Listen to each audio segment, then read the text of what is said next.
This morning we're going to talk about breaking down fatty acids, and we're going to draw some analogies to the making the other day. While I'm saying that, let's back up a little bit on some terminology. This came up in the quarter 5 class. I had asked if everybody had had a chance to watch the video on making fatty acids, and a couple people couldn't find it because they were looking for making fatty acids. And it made me think of this.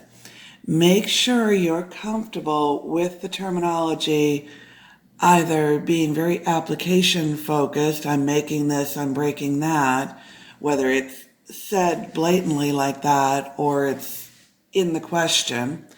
Make sure also you're comfortable with the terminology lipogenesis, lipolysis.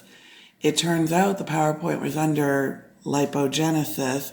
This one will be under lipolysis, but make sure you're okay either way.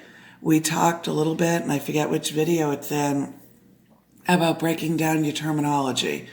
GL anything is a carbohydrate question.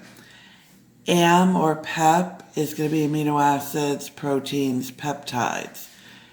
If you see ester, as in an ester bond, get your brain on fats.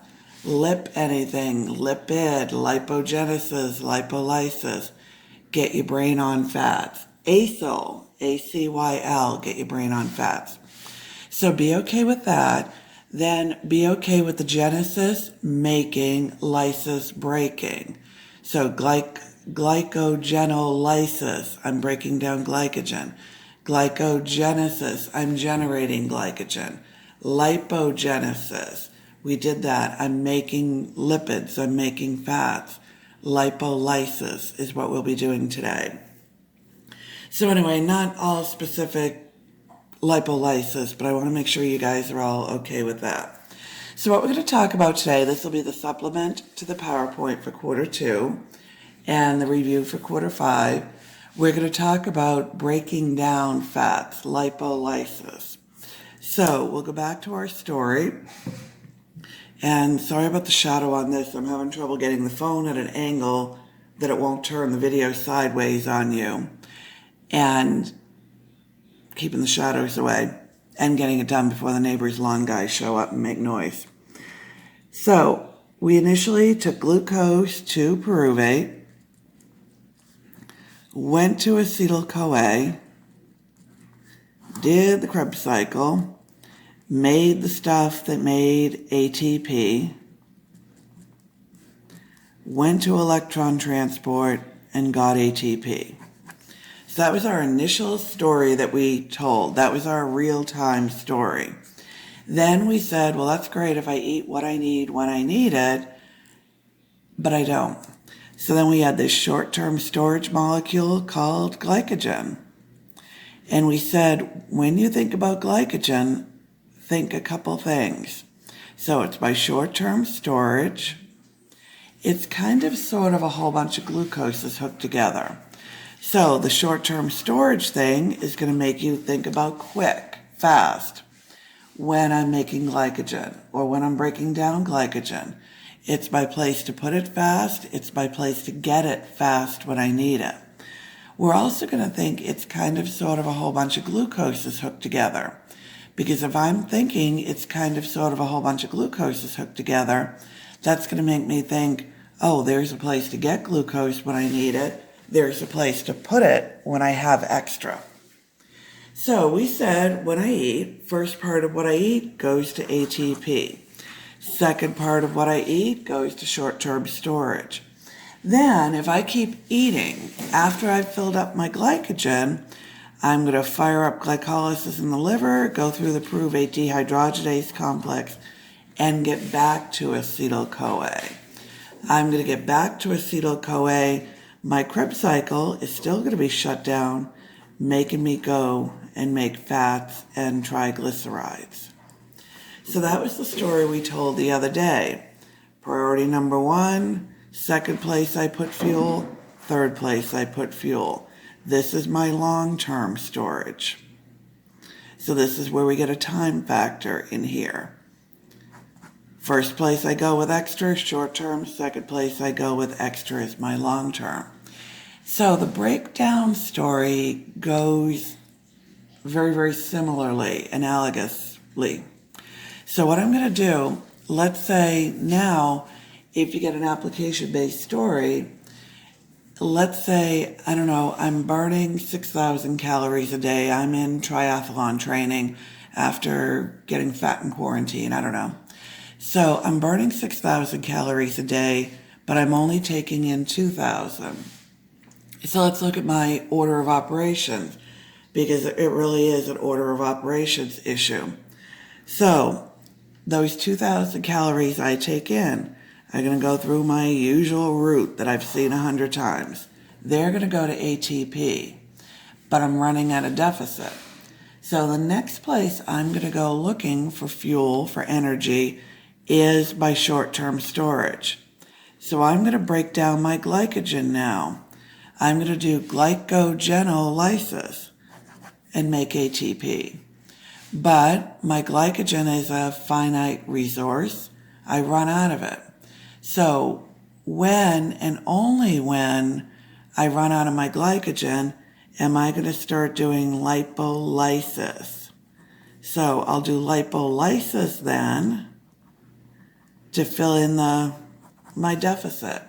So I'll break down my fats, get acetyl-CoA back, because my Krebs cycle is sending out the signals I'm hungry.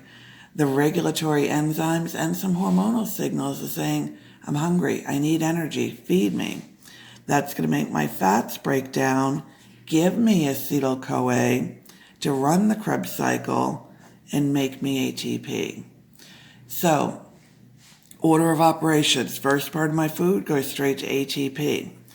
Then I supplement first with glycogen until I run out of glycogen. Then and only then, meaning not until I run out of glycogen, can I break down my own fats.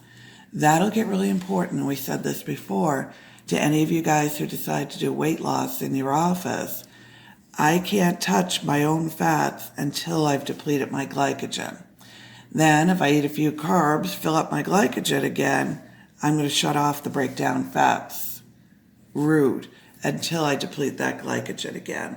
So it's a point with your patients you're going to have to figure out how to explain if you are doing weight loss. So anyway, we're not going to worry about that today.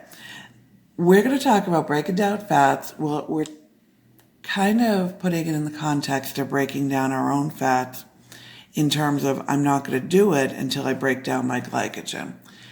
If you're breaking down somebody else's fats, and what I mean by that, let's say you just ate a nice marbled ribeye, you're out grilling.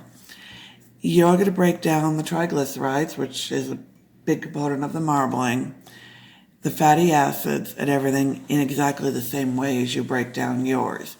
You could do that, though, without breaking down your glycogen, because it's not a taking out of storage story, because you're eating somebody else's storage. So we're putting it in the context of our own, recognizing that if we eat somebody else's fats, the pigs, the cows, the chickens, whatever, we're going to break down those fats, those triglycerides, exactly the same as we would break down ours. The only difference being the why. We're breaking it down because we ate it. If it's somebody else's, where we're not going to break down our own until we've depleted our glycogen. Okay, so we said that making and breaking processes are not going to be the same, but they're going to be analogous to each other. So when we were making fatty acids, we had some steps. We had to make sure we were on the correct side of the mitochondrial membrane, which in the case of making fats, doing a storage process, was taking that acetyl-CoA that we had made in the mitochondria, because we made it with the intention of getting energy out of it. So energy stuff we do in the mitochondria. We had to get that into the cytoplasm because we make fats in the cytoplasm, because we do storage stuff in the cytoplasm. So we had to get across the membrane, go in that direction. Now we need to be on the correct side of the membrane again. And you already know what the correct side of the membrane is. I need to break down fats because I need what? I need energy. Where do I need energy, or where do I do energy stuff? I do energy stuff in the mitochondria. So I have a get into the mitochondria component of my story. Then, like with making fatty acids and triglycerides, I had to make the fatty acid, I had to make the glycerol, I had to put it together. I've got to take it apart and break down both. So we're going to have the same idea. We're going to have a little bit different order. So first thing I'm going to do is I'm going to separate my fatty acid from my glycerol backbone. So I'm going to do that. Then I'm going to break down my glycerol. That's easy. You actually already know how to do that. You already know how to do that because the reactions that made the glycerol are reversible reactions. I just reverse them. Then I do the membrane story. So I'm left with the fatty acid now. I've got to I have to get the fatty acid into the mitochondria. That process now actually has a name. That process is called the carnitine shuttle. So we're going to drive our car into the mitochondria with the fatty acid, I don't know, riding shotgun, whatever. Then once I'm in the mitochondria, I'm going to break down the fatty acid. This now is called beta oxidation. So we get a process with a name again. So just because it has a name doesn't really matter. Again, it's going to be analogous, and we'll talk about it when we get there. When we were making the fatty acid with fatty acid synthase, we added 2 carbons at a time with some steps involved in doing that. We had to reduce, dehydrate, reduce before we could add the 2 fatty acids on. We're going to have an oxidize, hydrate, oxidize series with beta oxidation before we can break it down. So look for stuff like that. It cuts down volume. And all of you guys need volume cut down. Quarter 2 is a volume quarter. Quarter 5, you're starting to think about boards. Boards are nothing more than volume of information. So anything you can do to find these trends and cut down volume, that's huge. So separating the fatty acid from the glycerol is pretty easy. So first thing I want to do is separate my fatty acid. And I'm going to abbreviate all my structures, all your structures are drawn out in the PowerPoint. So you do your notes however you want to see it. I'm going to abbreviate in these notes just for the clarity, cleanliness of the notes to be able to focus on the part we're focusing on, zero in. So I'm going to abbreviate fatty acid, FA, most of the time. And if you want to do that, that's fine. So I want you to have the idea in your head that it's the fatty acid. If you want to draw, if you want to draw a chain out, draw a chain out. Again, it's your notes, your way. I'm going to leave the hydrogens also off of the glycerol.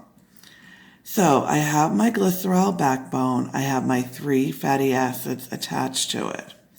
The enzyme that's going to separate these is called a lipase. Really, really important that you know that. For the longest time, the only fatty acid question that ever got back to me on boards was this: what enzyme or which of the following enzymes separates the fatty acids from their glycerol backbone, the backbone that turned the 3 fatty acids into a triglyceride? So the answer you were looking for was lipase. So since that got back to me, we absolutely know it's in the question bank, so make sure you're okay there. Here's a question for you, and you guys should be thinking about stuff like this. we said a really, really important skill for you to develop is the skill of predicting questions. If you can predict them, you're probably going to be right. What's a more directed form of studying than studying knowing what you're going to be asked? So here's one for you. What enzyme has the opposite effect of an acyltransferase? Your answer is going to be a lipase. An acyltransferase forms the ester bonds attaching the fatty acids. A lipase breaks the ester bonds separating the fatty acids. There's 2 or 3 different ways you can get asked the same thing. So think about that, and that's what separates the memorizers from the understanders. The understanders will catch it however you ask it. The memorizers, not so much. So anyway, we know it's in the question bank, so make sure you're solid there. So I have them separated. Keep in mind what I'm getting. When I have 3 fatty acids on there, that's my triacylglycerol. When I take 1 fatty acid off, diacyl. 2 fatty acids off, monoacylglycerol. 3 fatty acids off, I'm back to a plain old glycerol. So again, be okay with the terminology. I know as I'm saying that now, you're saying, well, yeah, of course, I know that. And I know you know that. But I'm trying to put it in your face one more time, because sometimes you know things when you get a question, and all of a sudden you forget that you know things. So make sure you're good with that too. Okay, so I have my fatty acid separated. Now I have a couple things. I have a glycerol and I have some fatty acids. So we'll deal with the glycerol next because it's kind of easy. Not kind of, it is easy. So I'm going to break down my glycerol. So I have that molecule of glycerol I just got. And again, do the structures in your notes if that makes you happier. I'm doing the words because I want the cleanliness, and I just want you to see another version of it. I have the structures in the PowerPoint. First thing I'm going to do is I'm going to phosphorylate that glycerol. So I'm going to take it to glycerol 3-phosphate. Glycerol kinase is my enzyme that does that. You know that already. We're reversing a reaction that we did. No, we're not reversing. We're going the same direction. We're going the same direction. We're redoing a reaction that we did when we did making fatty acids, lipolysis, when we needed that glycerol 3-phosphate to form the triglyceride. Same enzyme. You want to choose to put your ATP in there, put your ATP in there. Now I'm going to do that oxidation reduction reaction. Glycerol 3-phosphate dehydrogenase is my enzyme. Sorry about writing sideways. I didn't leave myself much room, but you've seen the enzyme before. This one is the reverse of the reaction that you saw where we took a DHAP and formed glycerol 3-phosphate out of it when we were making glycerol 3-phosphate. So now I've got that dihydroxyphosphate. So now where do I go with the I have dihydroxyacetone phosphate. So now where do I go with it? Well, I can go a couple places. I can go to glycolysis with it. I can go to gluconeogenesis with it. Well, how do I know which direction I'm going to go with it? Well, you already know which direction you need to go with it. Gluconeogenesis trumps everything. And we'll talk about that a little bit more. If I need glucose, that's my priority in terms of breaking down fats, carbs, proteins, whatever. So if I need glucose, that trumps everything. I'm going to do gluconeogenesis, get the glucose I need. If I just need energy and have enough glucose, I'll go the glycolysis direction. So whether or not I have glucose is going to determine where I go, say at this fork in the road. If I need glucose, gluconeogenesis trumps everything. If I just need energy, which I do, or I wouldn't be doing this process, I'll go the glycolysis direction. Keep in mind again, you guys, and I don't know if we're losing this, not being sitting in the classroom. Keep in mind with all of these processes, we learn them. Here's step 1. Now we're done with that. Here's step 2. Now we're done with that. Here's step 3. That's the academic thing. It's an academic situation making us learn it that way. Keep in mind, I can jump in at any step or I can leave at any step. I can skip step 1 and 2 and jump in at step 3. I can skip steps, 1, 2, 3, 4, however you number glycolysis, jump in at DHAP and go to pyruvate. Or I can jump out at any point, and that's what we did. We took the DHAP, did the first 3 steps of glycolysis, jumped out, and went and made our glycerol backbone. So I can jump in or out anywhere. That's part of the aha moment that helps you put stuff together. So anyway, I got rid of this. I got DHAP, I went to gluconeogenesis or glycolysis, depending on what's going on in the cell. I'm done. Well, I'm not done, but I'm done with the glycerol. Now I have that fatty acid left to deal with. So I have the fatty acid. The fatty acid is going to be the majority of my work, like it always is. So keep in mind what my fatty acid is. And I'm going to remind you a couple times because I'm going to abbreviate it with the carnitine shuttle. So my fatty acid, remember, is that chain of carbons, however many, with that carboxylic acid group on the end. So might have double bonds, might not, might be saturated, might be unsaturated. So that'll determine how many hydrogens I have on there.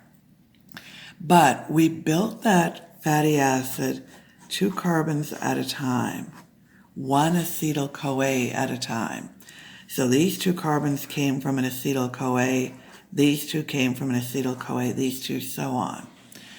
When I break it down, I'm going to do exactly the same thing. I'm going to take these 2 carbons off.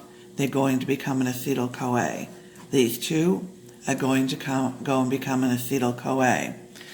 We said when we were making fatty acids, acetyl-CoA equals energy. Fatty acids are a whole bunch of energy contained in them. Kind of, sort of, a whole bunch of acetyl-CoAs hooked together. So when we need energy, we're going to break down the fatty acids, get the acetyl-CoAs back because acetyl-CoA equals energy. And just like we built 2 carbons at a time, we're going to break down 2 carbons at a time. Excuse me, I'm sorry. So keep in mind what the structure of the molecule is, even though I am going to abbreviate it. So the first thing we're going to do is we're going to get that fatty acid into the mitochondria. So I'm going to have my 2 membranes like always, and I'll try to stay out of the shadow. I have my outer mitochondrial membrane. I have my inner mitochondrial membrane. So of course my cytoplasm is over here, and my mitochondrial matrix is over here. So I'm going to take my fatty acid, and I've got to get into the mitochondrial matrix. And again, I'm hitting you with all my little reminders here, but we're getting near the end, so I want to just remind you of some stuff. When we say we're going into or out of the mitochondria, we'll just say I'm going into or out of the mitochondria. I mean the matrix, unless I say otherwise. The only time we're really worrying about otherwise is our jumping around a little bit using the intermembrane space with electron transport. But when I very simply say I need to get into the mitochondria, I'm getting out of the mitochondria, I mean the matrix. That has some implications for you in terms of questions. If you get asked where something is and you just have no idea in this world, pick the mitochondrial matrix. That's like the question, where does something happen on the tissue level and I have no idea? Pick the liver. The odds are on my side. So these are my Hail Mary answers. So where do I find NADH? Matrix. ATP, matrix. ADP, matrix. NAD, matrix. Enzyme, matrix, whatever. So if you have no idea, cellular level, pick the matrix. You'll very rarely get offered inner mitochondrial membrane and the matrix because so much stuff is embedded in the inner mitochondrial membrane facing the matrix. Well, it's kind of in both if that's where it is. So it's kind of your other Hail Mary also, if you don't know where something is, because there's so much stuff embedded in that inner mitochondrial membrane. So anyway, just a couple little things there. The other thing is we never, ever, ever have any problem crossing the outer mitochondrial membrane.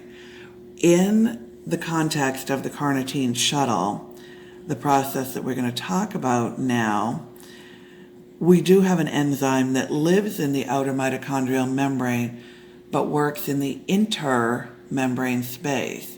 And again, be careful with inter, inner, all that. Some of you guys will get caught when you read the question fast. And we're having difficulty with going over tests like we do in the classroom. So I'm not getting it as much, but I can't count the number of times I'll get you guys sitting in my office. I can't believe I did that. I read the question wrong.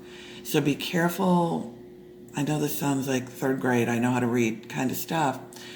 Be careful reading the question. Make sure you're seeing what's there, not seeing what you think is there. So inter, inner, protein, proton, stuff like that. Slow down for a minute. Make sure you catch it. So even though we're going to have an enzyme in the outer mitochondrial membrane, we have no issue getting across the outer mitochondrial membrane. So when we're getting ready to break down a fatty acid, we do what's called activating it. And I really should be saying fatty acyl group. But I want you to have the concept of fatty acids, the idea that it's a bunch of carbons. Every 2 carbons were from an acetyl-CoA and will go back to an acetyl-CoA idea. So I'm going to abbreviate it FA like we've been using for fatty acid all along. If you hate that or if that confuses you, draw it out or write whatever you need. Don't just regurgitate my notes to me, copy my notes to me. They have to be your notes, your way, however it sits right in your head. And again, let me remind you, quarter 5 is finding this out.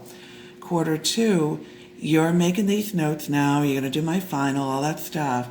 Then you're going to put these notes away until quarter 5, so a year, and not look at them. You want to be able to take these notes out, look at them, and know exactly what you were thinking at the time that you wrote them. And that's a tough challenge, because think about, a little note you wrote to yourself last week to remember to do something, and you look at it now and you think, I don't know what I meant by that. And everybody's done that. You have.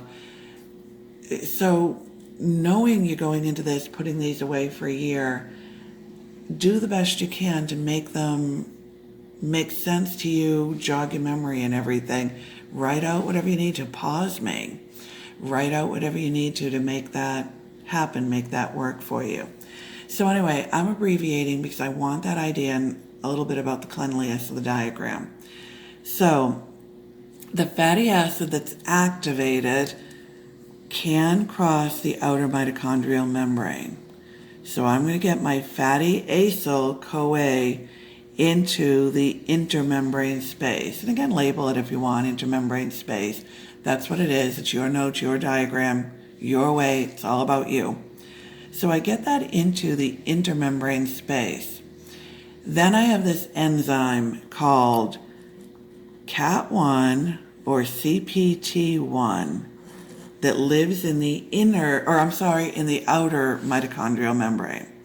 So that's either carnitine acyl transferase 1, written out in the PowerPoint, or AKA carnitine palmitoyl transferase 1.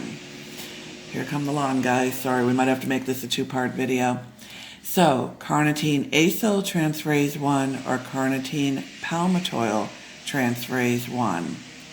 So, AKAs, 2 names for exactly the same enzyme.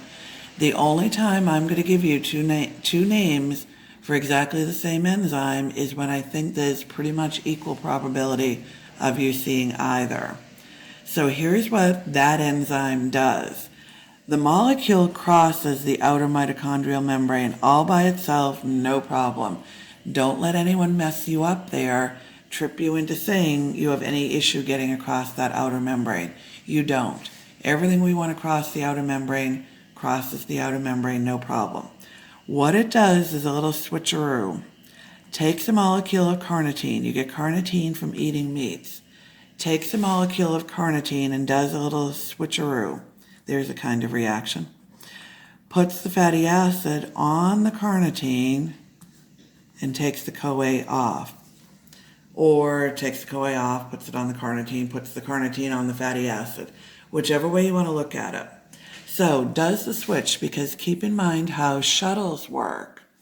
Shuttles either turn my molecule into something else that can cross the membrane. I cross the membrane and then I turn the molecule back into what I started with because that was the molecule I wanted. Or takes off the part that gets me stuck and then I get a new one of those parts when I get where I need to be. So now fatty acyl carnitine can cross the inner mitochondrial membrane. So it crosses into the mitochondrial matrix. So it crossed into the mitochondrial matrix. I'm in the place I need to be in. But I don't want to make acetylcarnitine. I want to make acetyl-CoA. So I'm going to do another little switcheroo.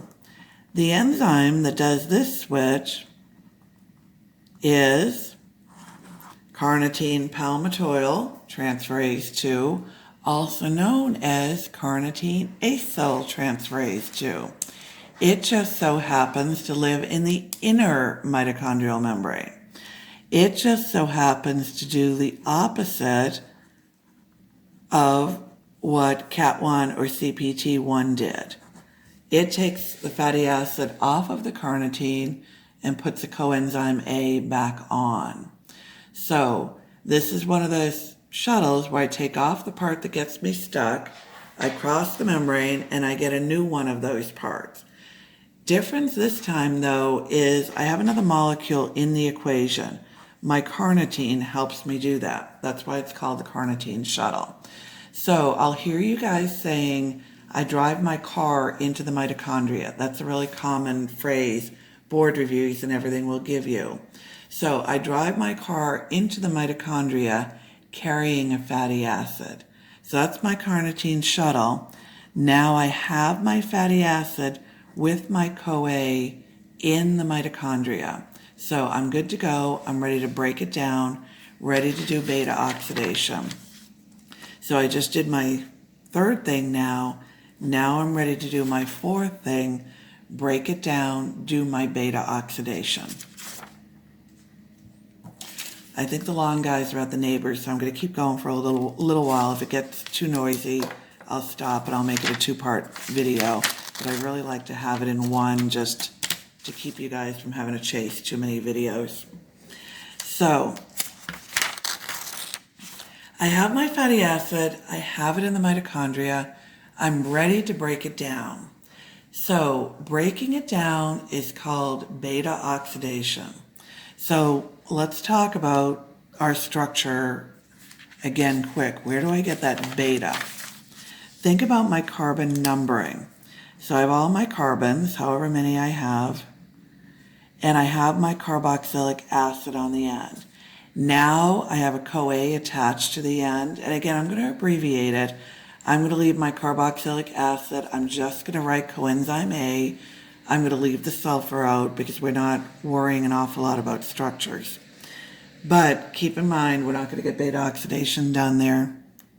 Getting closer and louder. So we'll set up for it, and then I'll do another video for beta oxidation. So anyway, I'm going to number my carbons. I have carbon 1, 2, 3, and so on. That's my conventional Arabic numbering system. If I'm giving my carbons Greek letters, alpha and beta. Remember, carbon 1 doesn't get one. So if I'm breaking at the beta carbon, that's my beta oxidation. That's what I'm going to do. I'm going to take 2 carbons off at a time. What's a little bit different is I'm going to be breaking from this end. So I'm going to go through sequential steps where, remember making, what did I do? I reduced, dehydrated, reduced, and added. I'm going to oxidize, dehydrate, oxidize, and cleave. So I'm going to go through analogous kind of steps to what I did when I was making. Okay, I'm going to stop here. There's a weed whacker about to be hitting a metal fence, so that won't work. So we're going to have a 2-part video. I'll do the beta oxidation and actually talk about some, I think it's really cool chemistry, about how gluconeogenesis can cause you some issues, how to balance it with the keto diet, and diabetes based on breaking down our fatty acids. So we'll do that in the second part. So anyway, we're going to pick up where we left off. So let's talk about where we left off. We had talked about what we're doing. Our overall goal is we're breaking down fatty acids, breaking down triglycerides, because we're running at an overall caloric deficit. So if you get an application-based question, it's got to be a fairly exaggerated one, because, and that's why I give you the crazy exaggerated stories. You know, I'm burning 6,000 calories a day, but I'm taking in 2,000, because to be breaking down fats, my own fats, I have to have depleted my glycogen. So let's go back to our order of operations a little bit. First part of my ATP is going to come from my fuel. Next part will come from my glycogen. Then and only if I've depleted my glycogen will I go and break down my own fats. So for us to be doing this, to be doing lipolysis, we're assuming that we've already depleted our glycogen. So we went through some steps. So every process, look for the trends between making and breaking, and we've said this. When I was making fatty acids and triglycerides, I had to get on the correct side of the mitochondrial membrane, which of course for them is out in the cytoplasm, because it's a storage molecule. I do storage stuff in the cytoplasm. Keep in mind my most of the time rule. Most of the time, storage stuff is in the cytoplasm. Most of the time, energy stuff is in the mitochondria. Glycolysis is my exception to all that, making my most of the time rule a most of the time rule as opposed to an all of the time rule. But I need some way of making energy, making ATP in parts of me that don't have mitochondria. So that's what my glycolysis is about in the cytoplasm. So anyway, I have to separate my fatty acids from my glycerol backbone. I do that with a lipase. So that's what my lipase did. Then we broke down glycerol. We did one of the reactions that we had done in the making of the glycerol backbone. We did it just the way it was, glycerol to glycerol 3-phosphate. Then we reversed the one where DHAP went to glycerol 3-phosphate. We went the other way, took the glycerol 3-phosphate to DHAP. So an oxidation reduction reaction just going the other way. Then we did our get on the correct side of the membrane part of the story. So that was our carnitine shuttle, where we dropped off the CoA part of the activated fatty acid, went into the matrix, got a new CoA, and that's where we are now. So the next thing we're going to do is beta oxidation. So we talked a little bit about numbering our carbons. So we have our fatty acid, we have our chain of carbons. Every 2 of those carbons came from an acetyl-CoA. Every 2 of those carbons will give us back an acetyl-CoA. Remember, acetyl-CoA equals energy. We're breaking this molecule down because we need energy. So when we were building, we had fatty acid synthase adding 2 carbons at a time Before I could add the 2 carbons, I had to reduce, dehydrate, reduce, then I could add. So I did that, added, then I reduced, dehydrated, reduced, added, reduce, dehydrate, reduce, add. We're going to do something similar, opposite. We're going to oxidize, dehydrate, oxidize, and take 2 off. Oxidize, dehydrate, oxidize, take 2 off. So we're going to see the same repetitive idea again on that. So I'm going to draw the fatty acid with just the CoA on the end. So I'm going to leave off the carboxylic acid part of it, and I'm just going to put CoA for the CoA, leave off the sulfur and everything. So I'm going to have my chain. We're going to start off, we'll say, with 10 carbons. And we have that CoA on the end. So what I'm going to focus in on is these 2 carbons with a CoA. So what do I want? I want 2 carbons with a CoA. That's what acetyl-CoA really is. So this is the bond I'm focusing on. So I'm focusing on that bond, and I've got to do some stuff before I can cleave that bond, just like I had to do some stuff before I could make the bond. So I have 2, 4, 6, 8, I have a 10 carbon fatty acid now. So I'm going to focus in on that bond, and the reactions are shown in the PowerPoint, and they're in any biochemistry book, and they're shown with the whole structure. So this is the clean one for simplicity, but if you want it with the whole structure, it's in any biochem book. So I'm going to do a couple things. I'm going to oxidize this molecule first. When I oxidize it, your question that you always ask when we say we oxidize something is, what did I reduce? You reduced FAD to FADH2. Now I'm going to hydrate. I don't get anything out of hydrating.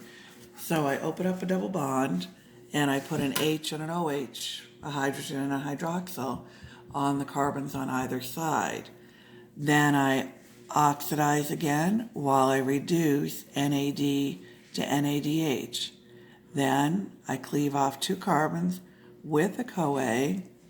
That's my acetyl-CoA. Now I'm left with an 8 carbon molecule, 4,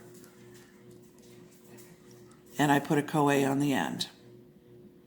So then, here's my focus. 2 carbons with a CoA. Here's the bond I'm focusing on.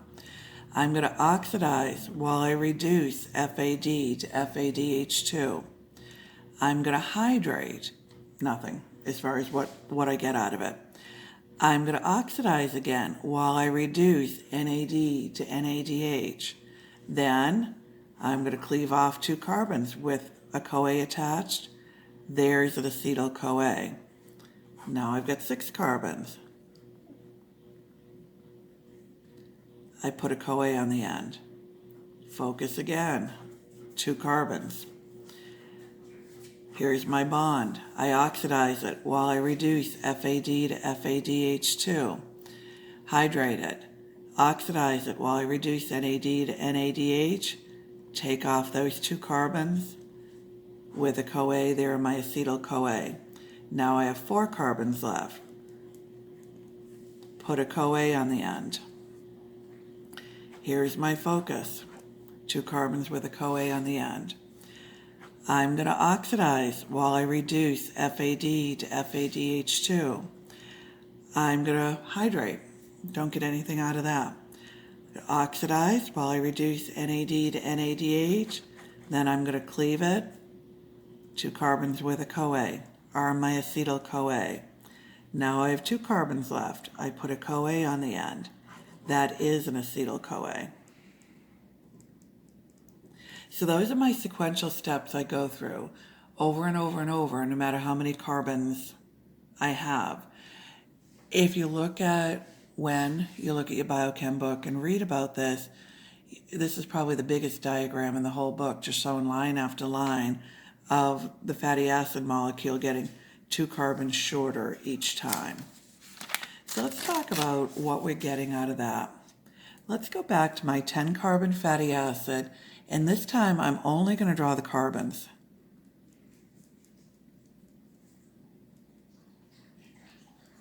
So when these first 2 carbons come off, I'm going to get an FADH2, an NADH, and an acetyl-CoA. When these 2 come off, I'm going to get again FADH2, NADH, acetyl-CoA. When these 2 come off, FADH2, NADH, acetyl-CoA. These 2 come off, same thing. These 2, though, are a leftover. I just get an acetyl-CoA from there. So let's add up what I got from this 10 carbon fatty acid. So from this 10 carbon fatty acid, I got 1, 2, 3, 4, 5 acetyl-CoA. I got 1, 2, 3, 4 NADH. I got 1, 2, 3, 4 FADH2s.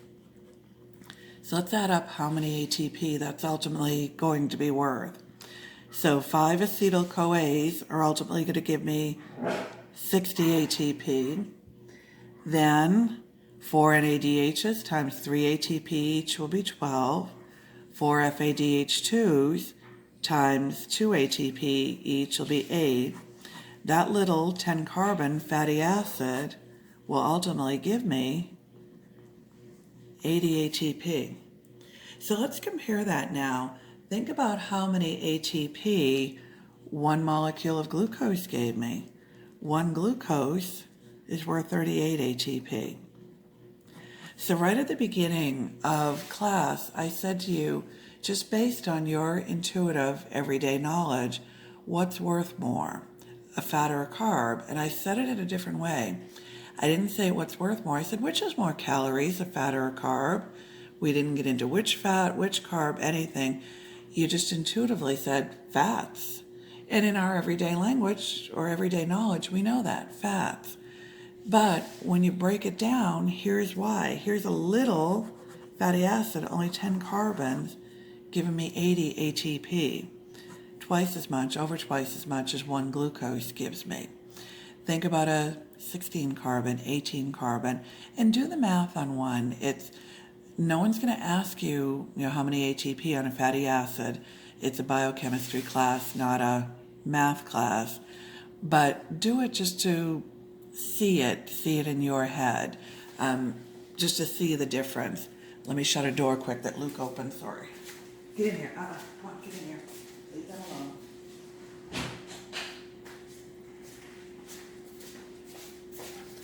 Sorry, I hate to start over for 1 second. She discovered ducks in a pond behind my house. So anyway, do it. Pick a 16, 18 carbon or whatever. I set this one up to fit on the page.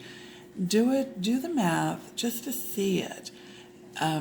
Because calories really are just another unit for ATP, and you'll see that difference, and it makes it sit in your head better. Okay, so what kind of questions will you get asked on this? Always a good thing to know. There are always how many questions. And it's going to be how many acetyl-CoA, how many NADH, how many FADH2, or how many cleavages. And again, since it's a biochemistry class, not a math class, no one's going to ask you, well, never say never, but I'd be awfully surprised if anyone asked you how many ATP, and I won't ask you how many ATP. I want you to go through it on a 16, 18, whatever carbon, just for yourself to make it sit in your head, but I won't ask you that during a test. So the question would be something like, how many on a 16 carbon fatty acid? So if I were you, I would draw it, and even I do this every 90 days, whatever, I would still draw it if I was sitting in part 1 of the boards again. And I know I sound like a fifth grade math teacher saying show your work, all that, but it's just so easy to make a mistake. So let's say I have 16 carbons, draw them.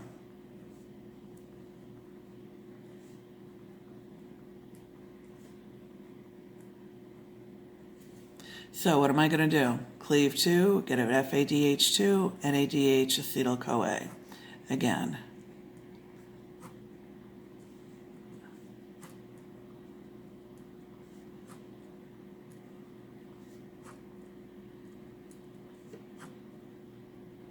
Don't forget here, I just get the acetyl-CoA. So for this question, let's say this was your question, draw it and count it. How many acetyl-CoA do I get? 1, 2, 3, 4, 5, 6, 7, 8. How many NADHs do I get? 1, 2, 3, 4, 5, 6, 7. How many FADH2? 7. How many cleavages? Here's a cleavage. 1, 2, 3, 4, 5, 6, 7. Your distractors will be right there to let you mess up. So how many on any of these? 7 will be a distractor for the acetyl-CoA, maybe 9, maybe whatever. All your numbers are going to be close. So I really, really push you guys to draw it. If you absolutely positively refuse to draw it, answer to yourself first the how many ATP or how many acetyl-CoA question. So let's say your question is an 18 carbon fatty acid, and your question is how many NADHs do you get from that? So regardless of the fact that the question is how many NADHs, say to yourself, how many 2-carbon acetyl-CoAs do I get from this 18-carbon fatty acid? Your answer is going to be 9 acetyl-CoAs. Then your answer to everything else is 1 less. 8 NADH, 8 FADH2, 8 cleavages. Some of you guys who have the old notes from my old tutor, he has a formula in there, and it's fine, it's correct, but it also has to be written properly in terms of order of operations. So it's a little more cumbersome. If you won't draw it, and I would draw it, if I were taking part 1 of the boards right now, I'd draw it.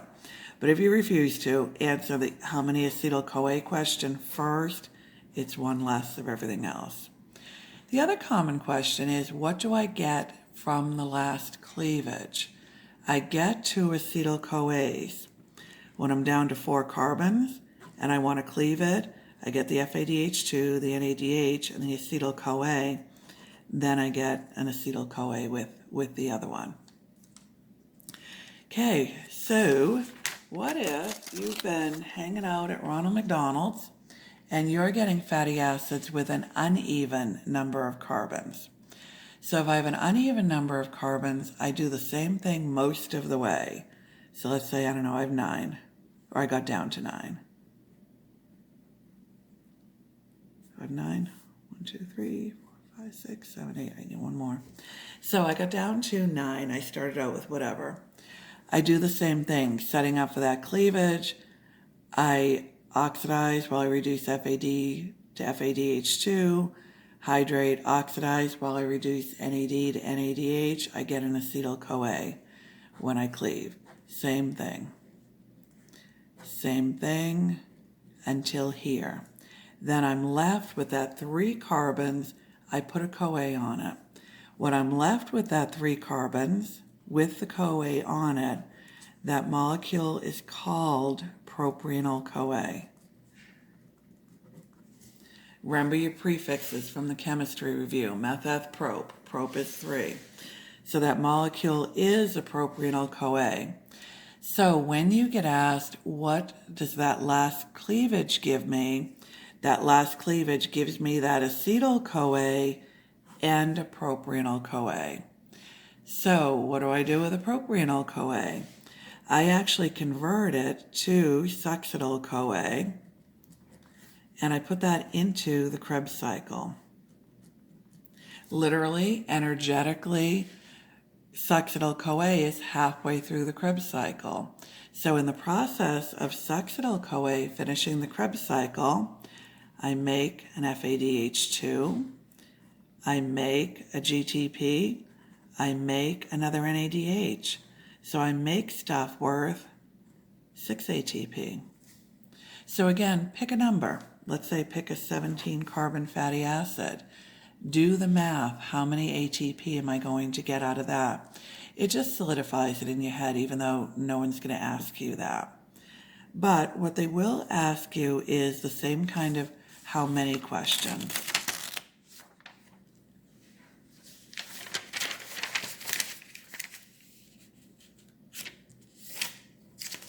So it'll be the same kind of how many. So let's say we're doing a how many question on, on a 17 or we'll do a 15, I want more room. So I have a 15 carbon fatty acid.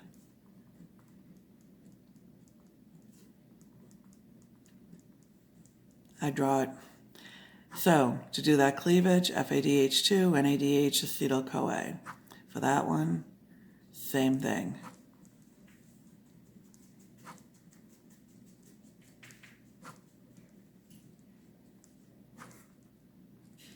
But I'm not left with an acetyl-CoA, I'm left with a propanenyl-CoA. So let's do the how many. How many acetyl-CoAs do I get? 1, 2, 3, 4, 5, 6. So this is my 15 carbon fatty acid. I get 6 acetyl-CoAs. How many FADH2s? 1, 2, 3, 4, 5, 6. 6 FADH2s. How many NADHs? 1, 2, 3, 4, 5, 6 NADHs. So same, cleavages. 1, 2, 3, 4, 5, 6 cleavages. So same number of everything. I don't get that extra acetyl-CoA. I can't cleave that 3 carbons off, or I can't cleave that 3 carbons. It stays 3, doesn't go to a 2 and a 1. Be careful there. Somebody will see if you know that by giving you 7 as distractors, especially with the acetyl-CoA. 8 might be a distractor, 9, whatever. So the distractors are always going to be formed, and keep this in mind. I know this stinks, but sometimes whoever's writing the test will put more time into the distractor than they will the actual answer. They'll think about, well, what mistake can they make? Let me give them the number or the answer they would pick if they made that mistake. Well, if you forget I can't cleave that, then that would make you pick 7, stuff like that. So keep that in mind as you go through it. So again, common questions are my how manys. Also my last cleavage. What do I get in the last cleavage of a fatty acid with an odd number of carbons? I get acetyl-CoA and propanenyl-CoA. My propanenyl-CoA then becomes a succinyl-CoA, but my cleavage does not give me succinyl-CoA. So you know what your distractor will be on this. A really good distractor is my last cleavage gives me acetyl-CoA and succinyl-CoA. Don't pick it. My last cleavage gives me propanenyl-CoA. My propanenyl-CoA gives me a succinyl-CoA. So this is your correct answer for your last cleavage with an odd number of carbons. Succinyl-CoA is not your correct answer, so don't pick that. Okay, so that's beta oxidation. Now let's talk about something that, depending on time in class, I either put here or I put at the end of diabetes. And I didn't really want to give you a short little video. You can pause me whenever you want anyway. But this is a good place. I've got everybody quiet, dogs and lawn guys. So let's go ahead and do it here. So the first thing we did is we took glucose, we did glycolysis, we went to pyruvate went to acetyl-CoA. I did my Krebs cycle. I'm going to draw out oxaloacetate separately. Made the stuff to make ATP, my NADH, my FADH2. Did electron transport. Got myself ATP. That was my goal, my mission. Then we said if I eat more than I need right now, I can go and make glycogen. If I eat way, way more than I need right now, my acetyl-CoA will go and make me fats. Then the other way around, I'm running at a sustained caloric deficit. First part of my food, my glucose goes to ATP. I supplement then my glucose by cleaning out my glycogen. That goes to ATP. Then and only then will I break down fats as my last supplement to drive my Krebs cycle and make ATP. So let's go back and talk about what I need to do to drive that Krebs cycle. So I'm driving my Krebs cycle. I got my ATP or my acetyl-CoA, however I got it. Whether I got it from coming down from glucose to pyruvate to acetyl-CoA, or I got it from breaking down fats. What do I need to do to drive it? What I need to drive it is that oxaloacetate. Because remember my first reaction with my Krebs cycle. Oxaloacetate reacted with acetyl-CoA, made me my citrate. Citrate went to isocitrate, and so on. And I chugged my way around, making, I didn't make anything there, but making my NADHs, doing all my stuff, running my Krebs cycle, making my energy-making molecules to go to electron transport. So my Krebs cycle story. But what did I need to do? What was that kicker-offer of my Krebs cycle story? The kicker-offer of my Krebs cycle story was I needed that oxaloacetate to be able to react with acetyl-CoA and go. If I don't have oxaloacetate, I'm out of luck. I can't run my Krebs cycle. I can't do that first reaction where oxaloacetate reacts with acetyl-CoA. No Krebs cycle for me. No Krebs cycle for me. No electron carriers loaded up with electrons. No electron transport, no ATP. So that oxaloacetate is crucial. So let's think about something. Let's say I'm a diabetic patient and I'm either not managing my diabetes or don't know I have it or whatever. So what's my insulin do? My insulin gets my glucose into my cells. So I need to get my glucose into my cells to be able to do anything with it, do all these steps and make ATP out of it. So if I'm either resistant to insulin, don't have enough, don't have any, or whatever, I'm not getting my glucose into the cell. So if I'm not getting my glucose into the cell, I'm not going to do glycolysis. I don't have glucose to do it. I'm not going to do all these steps. I'm in trouble. So I'm going to deplete my glycogen. That's going to be my first step. Then I'll go to my fatty acids. So my glucose is outside my cell. That's like you guys ordering a pizza and I won't let the pizza guy in the door of the classroom. You might as well not have that pizza. It's out in the hallway. It's not doing anything for you. The glucose is outside the cell. It's not doing anything for the cell. First thing the cell will do is use whatever glycogen it has. Break down whatever glycogen, use whatever glucose it gets from that, but it's going to run out of that. So it runs out of that, then it's going to start breaking down fats. So I'm going to break down the fats. I'm going to get acetyl-CoA. So I'm going to get acetyl-CoA from the fats because what my cell wants to do is run the Krebs cycle. But I need oxaloacetate to do that. So I need oxaloacetate. If I have it, it'll react with the acetyl-CoA. I'm good to go. I'll do Krebs, I'll do electron transport, I'll get my ATP. And I'll live on my fats. But here's the problem. What process is going to kick in if I don't have enough glucose? My gluconeogenesis is going to kick in, right?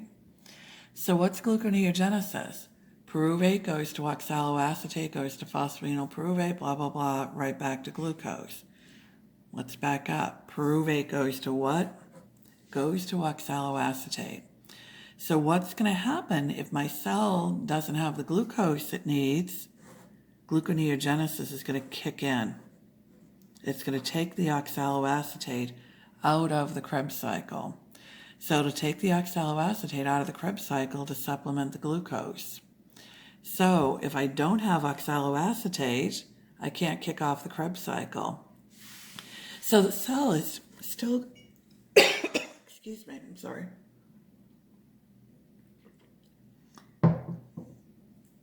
I have the dog and the lawn guys under control. Now my voice is going. So the Krebs cycle is going to continue to send out the signals that are saying, I'm hungry, feed me, I need energy. That's going to make you keep breaking down fats, keep making more acetyl-CoA, trying to run the Krebs cycle. But the oxaloacetate's going to gluconeogenesis. You still can't run the Krebs cycle. You're stuck. Still send out the signals, enzymatic and hormonal. I'm hungry, I need energy. Break down more fats, make me more acetyl-CoA. I get more acetyl-CoA, still can't run, oxaloacetate still leaving. So what I do is I flood the liver with acetyl-CoA. When I do that, I make some stuff. I make acetone, I make acetoacetate, I make 3-hydroxybutyrate. And the structures are in the PowerPoint and in a book. What these are your ketones. So I make my ketones. Acetoacetate and 3-hydroxybutyrate can be converted back to fuel. Acetone's a metabolic dead end. Acetone will end up in the lungs and you exhale it. If you see the term fruity odor on the breath, think diabetes. That patient is in this loop, this vicious cycle of breaking down fats, making more and more acetyl-CoA with the Krebs cycle stuck. So acetyl-CoA is going to make ketones, as in that patient is in ketosis. The acetone is going to the lungs and they're exhaling it. In reality, the odor is not fruity at all. It's really kind of awful. But if you see the term fruity odor on the breath in the boards, particularly part 2 and 3, pick diabetes, mellitus, mellitus, tomato, whichever. And the molecule is acetone that they're exhaling. These two can become fuel again. So if I keep going and going and going doing this, I go into ketosis. If I keep going and going after that, I can go into ketoacidosis, a metabolic acidosis. So that's the example of metabolic acidosis we alluded to a little bit in quarter 1 when we were talking about diabetes being a route to a metabolic acidosis. Also, this vicious cycle is what lets me as a diabetic lose weight when I'm not managing my diabetes. When we think about diabetes, we think about gaining weight, we think about obesity, because depending on which camp you're in, either obesity causes diabetes or the stuff that causes obesity also causes diabetes. And again, do your research. Which camp are you in on that? Patients are going to ask you that. So, whichever, we associate obesity with diabetes. But as you can see from this vicious cycle, I keep breaking down my own fats, keep on making that acetyl-CoA, trying to run the Krebs cycle. I can't because of the oxaloacetate leaving. That makes me keep breaking down. I make these ketone bodies, go into ketosis, can go into ketoacidosis. There's my diabetic shock and everything. So that's the diabetes story. But then let's talk about manipulating it. A really popular thing to do, and I think it's waning off a little bit, is the keto diet. So any of you guys who have done the keto diet, and I know some of you have, what you've done is you've tried to figure out how many carb grams I need. So it's a difficult thing because we're looking at it totally quantitatively, not qualitatively, which is another whole issue with the difference between doing keto correctly and doing keto incorrectly. But we're not going to get into the quality now. That's Dr. Krabbe's department. We're just going to do quantity.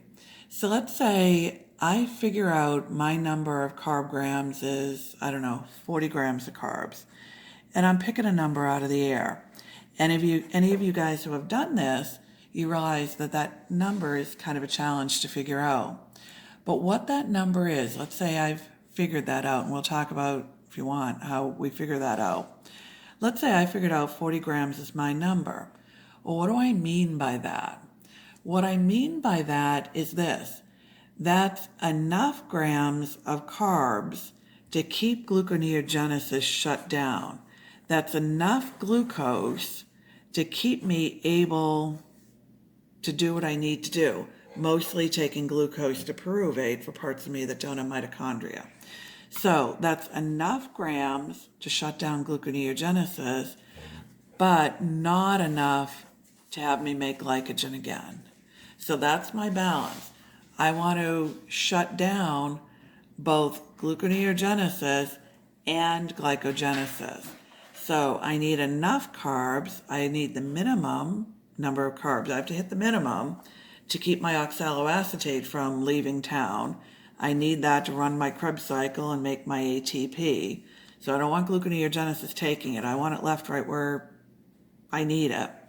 But I don't want so many that I make glycogen, because if I make glycogen, I'm going to shut down the breaking down the fat part. So that's why I've got that number. I need enough, but not too much to balance here. If you want to talk about that more in class and everything, we can. And some of you guys who have played with it, sometimes you've played with it because somebody told you, pee on the little keto sticks to make sure they turn pink, but you really don't know why. What you're doing when you're doing that, when you're peeing on the keto sticks, I can't believe I'm videoing about peeing on keto sticks, but anyway, what you're doing is you're trying to get your carb number at a number. These molecules spill over into the urine. You're trying to get your carb grams high enough low enough that you're getting ketones spilling over into the urine. That's telling you you're breaking down the fats. But then high enough that you stay light pink, not dark pink. That's telling you that the oxaloacetate is staying in the Krebs cycle, running the Krebs cycle. So anyway, we can talk about that more in class if you want to. I won't ask you anything about peeing on keto sticks or anything in the test, obviously. I might ask you what the molecule is in the disconnect. Of course, that's your oxaloacetate. What's your tug-of-war molecule type of thing.